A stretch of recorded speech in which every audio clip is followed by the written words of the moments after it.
600 million. That's the combined population of Western Europe, North America, Australia, and New Zealand. And that's also the number of people in Africa without power. And so just imagine if the power goes off in those regions at the same time. What happens to healthcare, patients in the wards? What happens to transportation? What happens to manufacturing and food?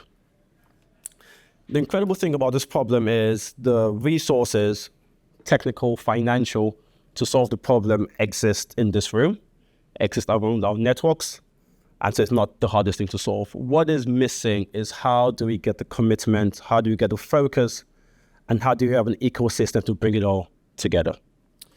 My name is Mohammed. I'm the co-founder and CEO of Rana Energy. Not only does the grid not go far enough, it also doesn't stay long enough. And so as Chidalu mentioned, we have situations where the grid is flickering several times in a day.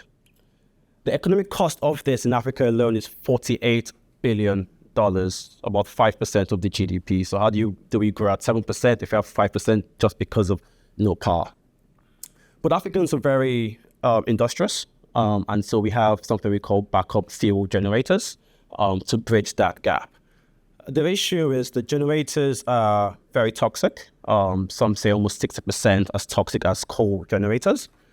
But also they're very expensive. Per kilowatt hour, you're paying almost double what I pay in London as an African business and country. And so Rana, what we've done is to build an energy as a service solution for customers in critical sectors, so businesses, and underserved real estate communities. And for these people, we offer energy as a service that is 30% cheaper than what they pay today, 99.9% more reliable, and more importantly, it's a lot cleaner. So in the background, you would see our inaugural project. This is a 500 kilowatt peak solution, which is enough to power this entire building.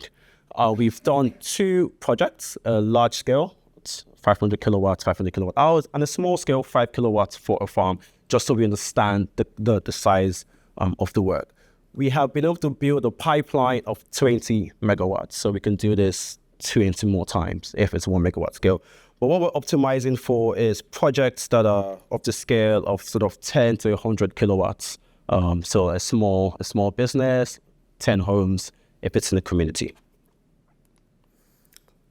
The interesting thing is when we look at our focus market, which is Nigeria, over $10 billion is spent annually on electricity, largely driven by the toxic and expensive diesel generators. Another interesting thing is the estimated cost for net zero in Nigeria is $10 billion. So the money already exists. The challenge is there's a perception of risk, not real, but the perception of risk.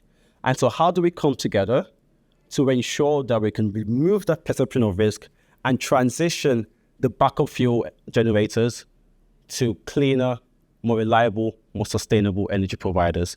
And that's why Rana has set a very ambitious target of 1,000 megawatts of clean and reliable energy by 2030, which is in 7 years.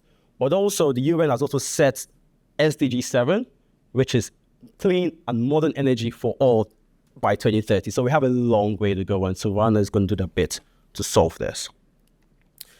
For this ambitious mission, I'm honored to have founded it with my co-founder, Mubarak Popola. Together, we have 15 years of experience across energy, manufacturing, and technology.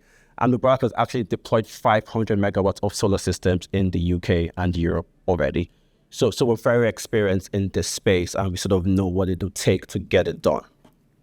And so one of the questions that me and Mubarak spoke about is, what does it mean to deploy 1,000 megawatts of power? From an origination perspective, we're talking about 100,000 customers, which means we have to design 1 million systems, which means we have to physically go there if you're going manually. You have to check how much space it is. So it's very complex. And then from a supply chain perspective, we have to move 2 million panels, which is at the panel 40 kilograms, over 80 gigatons of product. And then from a financing standpoint, it's over $1 billion of capex. And so whilst we've generated $250,000 of revenue, we've collected 1 megawatt already, we found you can't do this manually. You can't do this on spreadsheets. And so you need a way of doing this in an automated and data-driven way. And so I'm proud to announce today the launch of our AI-driven energy ecosystem called Rana Vision. Vision because we are going to get to 1 gigawatt by 2030. And what this does is looking at the end-to-end of the life cycle. How can we reduce the amount of time it takes to originate a project from months to weeks? How can we reduce the amount of time to find and deploy capital? And so we already have partnerships with the Nigerian Sovereign Institution Investment Authority, which has a $300 million fund for renewable energy, and $25 million of that's already committed. We have a partnership with ARM, which also have an infrastructure fund, so that how we can unlock capital quicker. And so how do we execute? So we have a partnership with Arab Consulting Office, who have deployed over 1 gigawatt of solar in Egypt already. And then how do we operate? And when we say operate, it's about how do we create value for the end customer? How do we ensure they can manage their solar systems on time and get the result for it? And so for this, Rana is collaborating with AWS as well to build IoT solutions that enable us to get there. So there's an African saying that to go far, you go alone, and you go together, and to go fast, you go alone. We say we want to go fast, and we're going to go far, and we're going to go that together. Thank you. So please, you can scan the barcode. We are raising our pre-seed $1 million. We have about 50% of that committed. We're hoping to close by next month. Thank you. Thank you.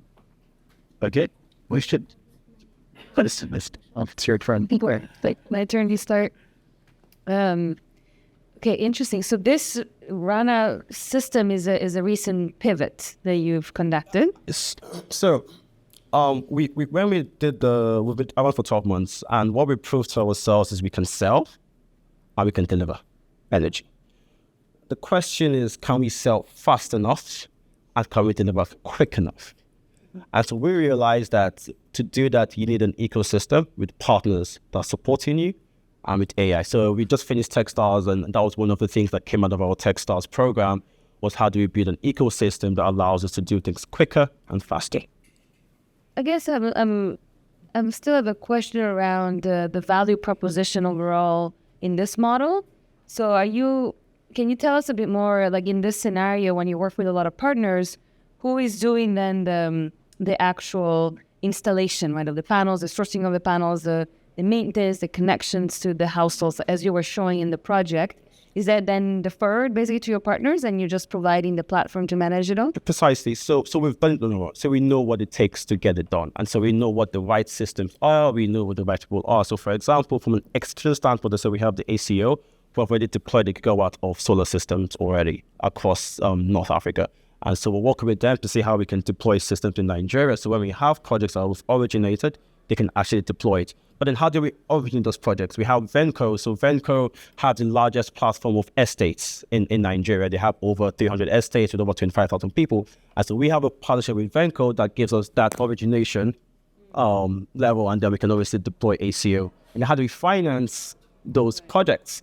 And then this is why we speak with NSIA, ARM, and build a portfolio to then get the financing. But I said you can't do this on spreadsheets, and you can't do it alone. And so you need the partnerships, you need the data to then bring it all together.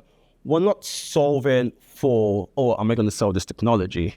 The technology is an enabler, so I can do things faster and more efficiently. Okay, that's clear. Thank you. Any one more question for Toes?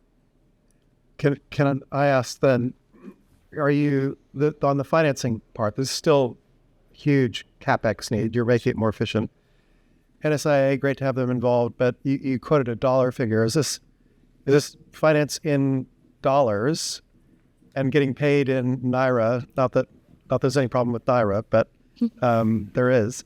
So, like, are you having that mismatch, or how are you? So what we've done is there are local distributors for the OEMs that we prefer already, And so those local distributors are able to take Naira.